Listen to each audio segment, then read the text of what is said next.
2026년의 첫 FOMC 회의는 연준을 주시하는 전문가들에게 꽤 흥미로운 화두를 던졌지만 정작 주식시장에는 큰 파장을 일으키지 못했습니다. 주요 3대 지수는 모두 보합권에서 거래를 마쳤는데요. 다우존스 지수는 12달러 소폭 상승했고 S&P 500은 거의 변동이 없었으며 나스닥은 빅테크 기업들의 실적 발표를 앞두고 0.2% 상승하는데 그쳤습니다. 미국 10년물 국채 수익률 역시 큰 변화는 없었습니다. 연준은 수요일 1월 통화정책 회의를 마치며 정책 금리를 동결하기로 결정했습니다. 이는 시장의 예상과 일치하는 결과입니다. 파월 의장은 기자회견에서 경제 활동이 견조한 속도로 확장되고 있음을 시사했습니다. 고용 증가는 낮은 수준에 머물러 있지만 실업률에서는 안정될 조짐이 보이고 있고 인플레이션은 여전히 다소 높은 수준에 있다고 언급했죠. 이번 FOMC에서 중요한 포인트는 성명서에서 인플레이션보다 노동시장 악화의 리스크가 더 높다고 했던 문구가 삭제된 점입니다. 이는 적어도 단기적으로는 금리 인하를 잠시 멈춰야 한다는 판단을 보여주는 것이며 인플레이션 억제와 완전 고용이라는 연준의 두 가지 목표가 이제는 보다 균형 잡힌 상태에 도달했다고 당국이 판단하고 있음을 의미합니다. 파월 의장은 지난 세 번의 회의를 통해 정책 금리를 총 75bp 인하했는데요. 현재의 금융정책 스탠스는 최대 고용과 물가 상승률 2%라는 목표 달성을 촉진하기에 적절하다고 본다고 밝혔습니다. 즉, 지금의 금리 수준이 딱 좋은 위치에 있다는 뜻이죠. 파월 의장의 연준 의장 임기는 오는 5월에 종료되지만 이사로서의 임기는 2028년 1월까지 이어집니다. 의장 퇴임 후에도 이사직에 남을지는 불투명하며 수요일 기자회견에서도 이에 대한 언급은 피했습니다. 또한 파월은 차기 연준 의장에 대해서도 말을 아꼈는데요. 다만 다음 의장을 맡을 인물에게 한 가지 뼈있는 조언은 남겼습니다. 선거로 선출되는 정치의 세계에는 관여하지 말라는 것이었죠. 그리고 파월 의장은 연준의 독립성에 대해 훼손되지 않았으며 앞으로도 훼손되지 않을 것이라고 믿는다고 강조했습니다. 현재 예측 시장에서는 블랙록의 릭 리더시가 유력한 차기 의장 후보로 거론되고 있습니다. 야, 오늘 미국 증시의 맵을 한번 살펴보면 S&P 500 내부를 들여다봤을 때 상승 종목은 190개, 하락 종목은 313개로 내린 종목이 압도적으로 많습니다. 그 중에서도 상승을 의미하는 초록색 불이 켜진 곳은 반도체 섹터가 눈에 띕니다. ASML의 강력한 수주 실적과 밝은 전망 덕분에 반도체 주식 전체가 상승 탄력을 받았습니다. 특히 인텔은 11%나 급등했는데요. 엔비디아가 2028년 물량 일부를 TSMC에서 인텔로 옮길 가능성이 있다는 보도가 나오면서 주가를 끌어올렸습니다. 또한 엔비디아 주가도 6% 상승했습니다. 중국 당국이 동사의 H200 칩에 대한 대중국 판매를 승인했다는 보도가 있었기 때문입니다. 반면 아마존은 1만 6천 명의 인원 감축을 발표하면서 0.7% 하락했습니다. 그 외 실적 발표 후의 주가 움직임을 보면 시게이트 테크놀로지는 호실적을 바탕으로 오늘 19% 폭등했고 AT&T는 7% 상승, 텍사스 인스트루먼트도 10% 급등했습니다. 반면 스타벅스는 실적 발표 후 0.6% 하락했습니다. 그리고 오늘 장마감 후에는 빅테크 기업들의 실적 발표가 이어졌습니다. 매그니피센트 7중 3개 종목인 메타, 마이크로소프트, 그리고 테슬라가 잇따라 실적을 내놨습니다. 먼저 메타 플랫폼의 실적부터 보시죠. 메타는 4분기 실적에서 시장 예상을 상회했고 가이던스 또한 예상보다 강력한 내용을 보여줬습니다. EPS는 예상치 8달러, 23센트를 웃도는 8달러 88센트. 매출액은 예상 585억 9천만 달러를 넘어선 598억 9천만 달러를 기록했습니다. 둘 다 예상을 뛰어넘었습니다. 매출 성장률은 전년 동기 대비 24%였습니다. 이 매출 성장률 수치가 상당히 좋았는데요. 메타가 이렇게 빠른 성장을 보여준 건 기세가 좋았던 2021년 이후 처음입니다. 물론 이 성장의 일부는 달러 약세의 영향으로 해외 매출을 달러로 환산했을 때 수치가 올라간 측면도 있습니다. 그렇더라도 광고 사업은 저로주였습니다. 광고 매출은 581억 달러를 기록하며 분기 전체 매출의 약 97%를 차지했습니다. 경영진에 따르면 광고 사업이 AI 기술의 혜택을 톡톡히 보고 있다고 합니다. 그리고 1분기 매출 가이던스도 훌륭했습니다. 535억 달러에서 565억 달러를 제시해 예상치인 514억 1천만 달러를 상회했습니다. 매출 성장률은 30%로 가속화될 전망입니다. 동사의 CFO인 수잔 리는 이 전망에 대해 4분기 말부터 2026년 초에 걸쳐 나타난 강력한 수요가 확실히 반영되어 있다고 설명했습니다. 한편 메타의 영업이익률은 4분기에 7포인트 하락했습니다. 영업비용이 40%나 늘어난 것이 원인인데 그 대부분은 인건비 증가와 AI 서버 비용 상승 때문입니다. 게다가 메타의 지출은 올해 더 커질 예정입니다. 메타는 설비 투자의 KPX가 2025년 720억 달러에서 올해는 150억 달러에서 350억 달러로 급증할 것으로 예측하고 있습니다. 메타의 2025년 인겨현금 흐름 Free Cash Flow은 436억 달러로 전년 대비 16% 감소했습니다. 거액의 설비 투자액을 고려하면 올해는 인겨현금 흐름이 더 축소될 가능성이 높습니다. 하지만 이 실적 발표를 받아들이며 메타의 주가는 시간의 거래에서 7% 가까이 급등하고 있습니다. 투자자들은 회사의 강력한 매출 성장을 높이 평가하는 듯합니다. 또한 메타의 CEO 마크 저커버그는 실적 설명회에서 최신 AI 모델을 향후 수개월 내에 공개하겠다고 밝혔습니다. 최신 모델은 훌륭하겠지만 더 중요한 것은 우리가 얼마나 빠른 속도로 진화하고 있는지를 보여주는 것이다. 그리고 올해 내내 새로운 모델을 차례로 발표하면서 기술의 최전선을 넓혀갈 생각이다라고 말했습니다. 메타는 현재 새로운 최첨단 모델이자 라말라마의 후속 모델을 코드명 아보카도로 테스트 중이며 상반기 중에 공개할 계획이라고 CNBC는 보도했습니다. 같은 수요일에 실적을 발표한 마이크로소프트는 메타와는 다른 전개가 펼쳐졌습니다. EPS는 예상 3달러 97센트 대비 4달러 14센트, 매출액은 예상 802억 7천만 달러 대비 812억 7천만 달러로 모두 예상을 넘었습니다. 매출 성장률은 전년 동기 대비 16.7%였습니다.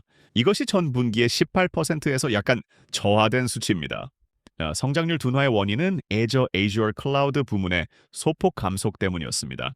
Azure 클라우드 부문의 매출은 39% 증가하여 1분기에 40% 성장해서 아주 조금 속도가 줄었습니다. 이로 인해 마이크로소프트의 주가는 시간의 거래에서 6% 가까이 하락하고 있습니다. 3분기 매출 가이던스는 806억 5천만 달러에서 817억 5천만 달러로 예상과 일치했고 애저 클라우드의 성장률 전망치는 37%에서 38%로 이 역시 예상과 거의 일치했습니다. 마이크로소프트의 이익률에는 압박이 가해지고 있는 것으로 보입니다. 매출 총이익률은 68%를 조금 넘겨 지난 3년 중 가장 낮은 수준이 되었습니다. 주원인은 클라우드 부문에 있습니다. 애저를 포함한 클라우드 부문의 총이익률은 AI 인프라 비용 증가로 인해 4포인트 이상 하락했습니다. 실적 설명회에서의 발언을 보면 3월 분기에도 이익률 압박이 지속될 전망이 제시되었습니다. 반면 좋은 소식은 수주장호가 급증했다는 점입니다. 마이크로소프트는 12월 말 시점에 수주장호가 250억 달러에 달했다고 발표했습니다.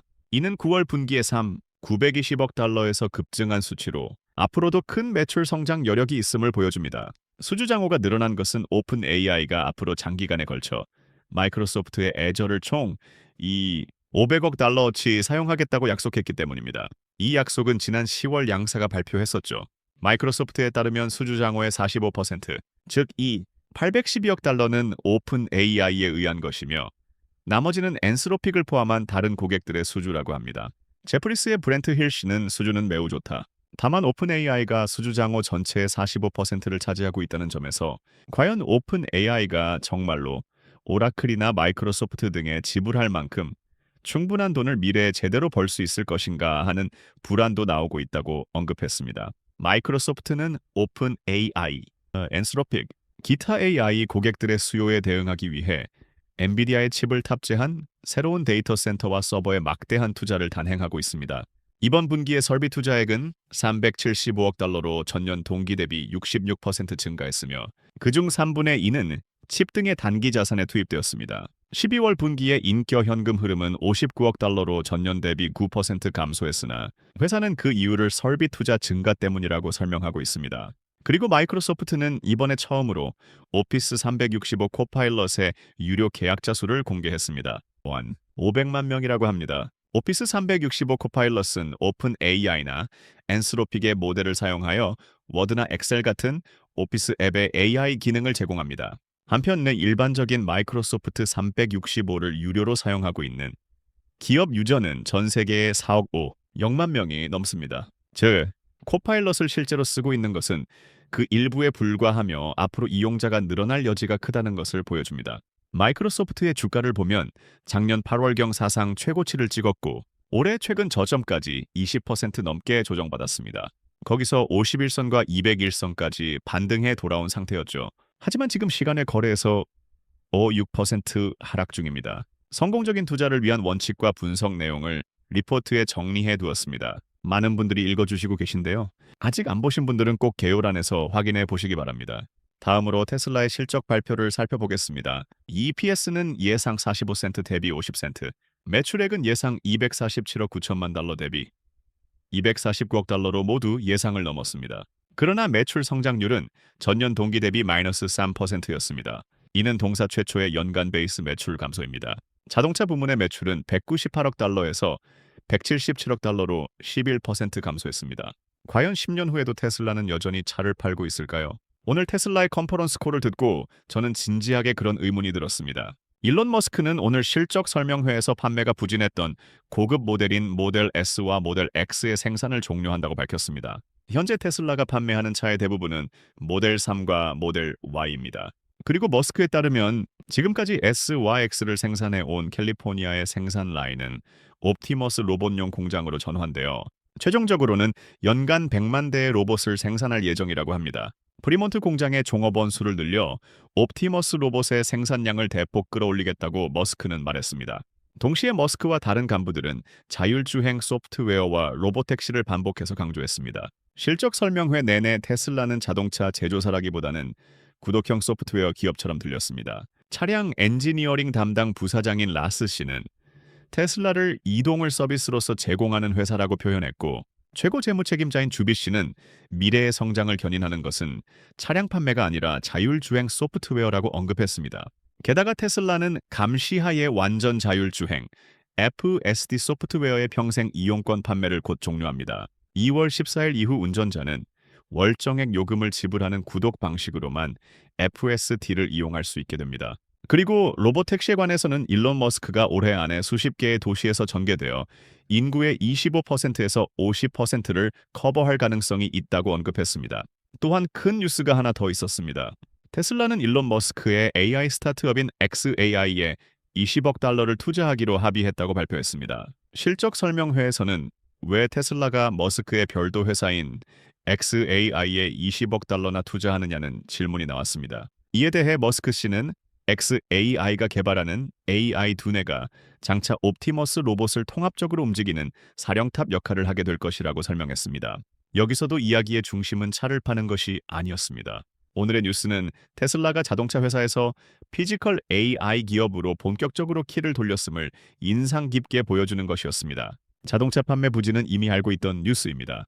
그 외에 로보택시나 xAI에 관한 뉴스들, 그것들을 받아들이며 테슬라의 주가는 시간외 거래에서 7% 상승하고 있습니다.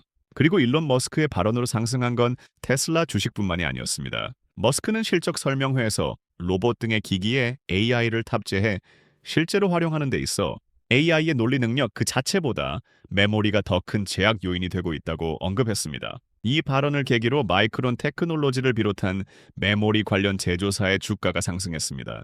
마이크론의 주가는 시간외에서 6% 상승 중입니다. 그리고 방금 속보가 들어왔습니다. 엔비디아, 마이크로소프트, 아마존이 오픈 AI에 최대 600억 달러를 투자하는 협의를 진행 중이라고 합니다. 오픈 AI는 확대되는 AI 사업에 대응하기 위해 최대 0억 달러의 자금 조달을 목표로 하고 있으며 주요 테크 파트너로부터 거액의 자금을 모으려 하고 있습니다. 디인포메이션에 따르면 엔비디아는 최대 300억 달러를 투자하는 방향으로 협의하고 있으며 마이크로소프트는 100억 달러 미만의 투자를 검토 중입니다. 그리고 신규 투자자가 되는 아마존도 100억 달러를 크게 상회하는, 규모에 따라서는 200억 달러가 넘는 투자를 할 가능성이 있다고 합니다. 이러한 투자는 기존 투자자인 소프트뱅크가 검토하고 있는 최대 300억 달러의 출재에 더해지는 형태입니다. 이 이례적이라고도 할 수 있는 자금 조달 라운드가 실현되면 오픈 AI의 자금 소진을 우려하던 투자자들의 불안은 누그러질 전망입니다. 이번에 새로운 라운드로 인해 오픈 AI의 기업 가치는 자금 조달 전 평가액으로 300억 달러에 달할 가능성이 있습니다. 이하 한국 시간으로 내일 아침에는 애플의 실적 발표가 기다리고 있습니다. 그리고 다음 주에는 구글과 아마존의 실적이 이어집니다. 마이크로소프트와 메타, 테슬라라는 초특급 기업들의 실적 발표가 끝난 지금 미국의 선물 시장은 진정된 모습입니다. 그나저나 오늘도 금 가격이 급등하고 있네요. 500달러를 돌파했습니다. 참고로 지금 급등하고 있는 금 가격의 과거 50년 차트는 이런 느낌입니다. 아주 좋은 흐름이죠. 급등한 뒤에 횡보. 급등한 뒤에 횡보하는 시기입니다. 그리고 지금은 급등 국면이죠. 반면 역시나 큰 변동성을 보이고 있는 은 가격입니다. 과거 50년을 보면 금보다는 확실히 변동성이 격렬하다는 것을 알 수 있습니다. 급등한 뒤에 급락하고 또 급락한 뒤에 다시 급등하는 그런 느낌입니다. 감사합니다.